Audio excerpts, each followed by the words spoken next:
नमस्कार, स्वराज आर्टमध्ये आपल्या सर्वांचं मनपूर्वक स्वागत। आज आपण बघूयात अतिशय चविष्ट, खूप लुसलुशीत आणि जाळीदार असा नाचणीच्या ढोकळ्याची रेसिपी।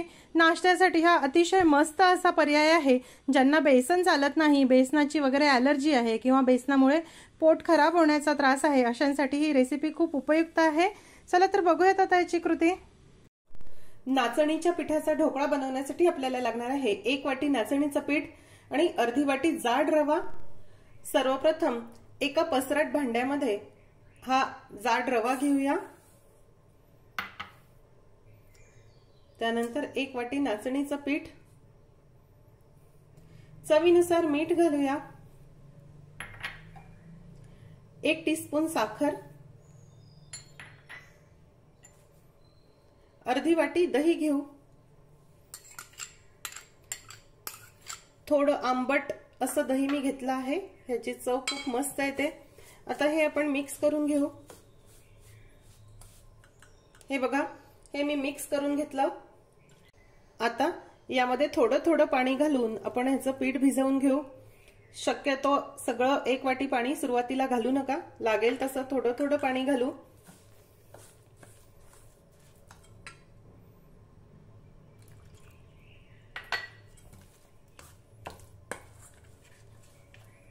हे बघा, हे पीठ मी छान भिजवून घेतलं। ह्याची कन्सिस्टन्सी बघा, याच पद्धतीची आपल्याला ठेवायची आहे। हे पीठ भिजवण्यासाठी अर्धी वाटी दही आणि 1 वाटी पाण्यापैकी थोडंसं पाणी उरलं आहे।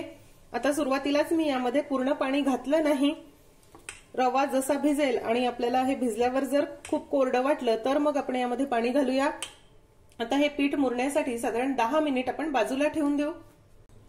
इथे ज्या ताटामध्ये ढोकळा सेट करायचा आहे त्यामध्ये थोडं तेल लावून घेऊ। हे बघा, साधारण 10 ते 15 मिनिटांनंतर हे मिश्रण छान मुरलं आणि याची कन्सिस्टन्सी देखील ठीक आहे, हे घट्ट नाही, म्हणजे आपल्याला 1 वाटीपेक्षा थोडं कमी पाणी लागलं आहे। आता यामध्ये 1 टीस्पून तेल घालूया। थोडं तेल घातलं की हा ढोकळा खूप मस्त स्पंजी आणि हलका होतो आणि सर्वात महत्त्वाची गोष्ट म्हणजे कोरडा होत नाही।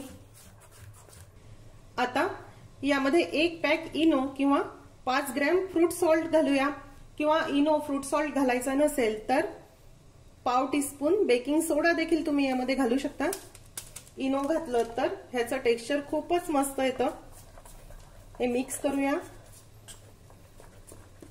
जेव्हा आपण यामध्ये सोडा किंवा फ्रूट सॉल्ट घालतो तेव्हा आधीच पाणी गरम करायला ठेवून द्या। आता इथे तेल लावलेल्या ताटामध्ये हे मिश्रण घालू।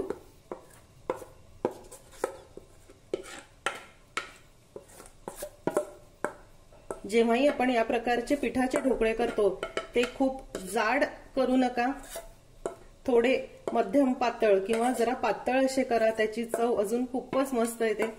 त्यामुळे थोडं पसरट असं ताट मी घेतलं आहे। इथे स्टीमर मध्ये किंवा कढईमध्ये पाणी गरम करायला ठेवा। त्यावर हे ढोकळ्याचं ताट आपण ठेवू, झाकण ठेवू आणि मोठ्या आचेवर बरोबर 12 ते 14 मिनिटांसाठी ढोकळा वाफवून घेऊया। हे बघा, हा ढोकळा मी साधारण 14 मिनिटांसाठी वाफवून घेतला, छान मस्त शिजला आहे। आता आपण हा काढून थंड करून घेऊया। ढोकळा गार होतो आहे तोपर्यंत फोडणी तयार करून घेऊ। फोडणीसाठी साधारण 2 टेबलस्पून तेल मी गरम करायला ठेवलं। तेल गरम झालं की त्यामध्ये मोहरी घालूया,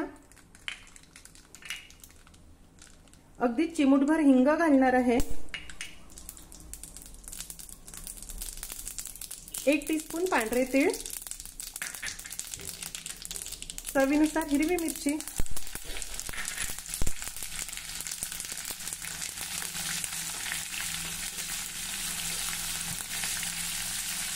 गॅस बंद करूया आणि कढीपत्त्याची पानं, हे बघा फोडणी तयार आहे। हे बघा, इथे हा ढोकळा देखील जरा गार झाला। आता चाकूला थोडंसं तेल लावून घेतलं आहे आणि आपण ह्याचे आवडतील त्या आकारात ढोकळे कट करून घेऊ। बघा किती छान स्पंजी हा ढोकळा झाला आहे आणि अगदी बरोबर शिजला। हलके स्पंजी आणि जाळीदार असे हे नाचणीचे ढोकळे होतात।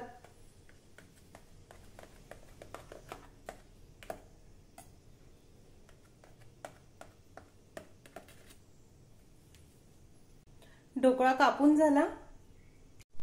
आता आपण ह्यावर फोडणी घालूया।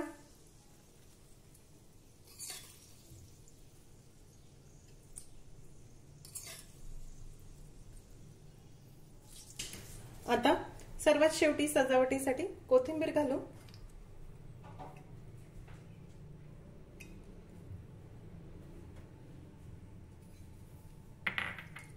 आवडत असेल तर थोडं खोवलेलं ओलं नारळ। हा ढोकळा मी तुम्हाला सोडवून दाखवते। हे बघा किती सॉफ्ट आणि अगदी जाळीदार असे हे ढोकळे झाले आहे। बघू शकता ह्याचं टेक्स्चर खूपच मस्त आलं आहे। हे बघा अतिशय चविष्ट, खूप लुसलुशीत, जाळीदार, हलके पोकळ असे नाचणीचे ढोकळे तयार आहे। हे बघा तुम्ही बघू शकता ह्याचं टेक्स्चर। खाली देखील बघा किती छान मस्त जाळी याला आली आहे। अगदी सॉफ्ट लुसलुशीत हे ढोकळे झाले आहे। हा ढोकळा तुम्ही हिरव्या चटणी बरोबर, लाल चटणी बरोबर खाऊन बघा, मस्त लागतो। नक्की करून बघा। आजचा व्हिडिओ तुम्हाला कसा वाटला हे मला जरूर जरूर कळवा। आजची रेसिपी आवडल्यास रेसिपीला जास्तीत जास्त लाईक करायला व शेअर करायला विसरू नका। माझ्या चॅनलला देखील नक्की सबस्क्राईब करा। अशीच एक छानशी रेसिपी घेऊन भेटूया स्वराजच्या पुढच्या भागामध्ये। तोपर्यंत चवीने खा आणि निरोगी राहा।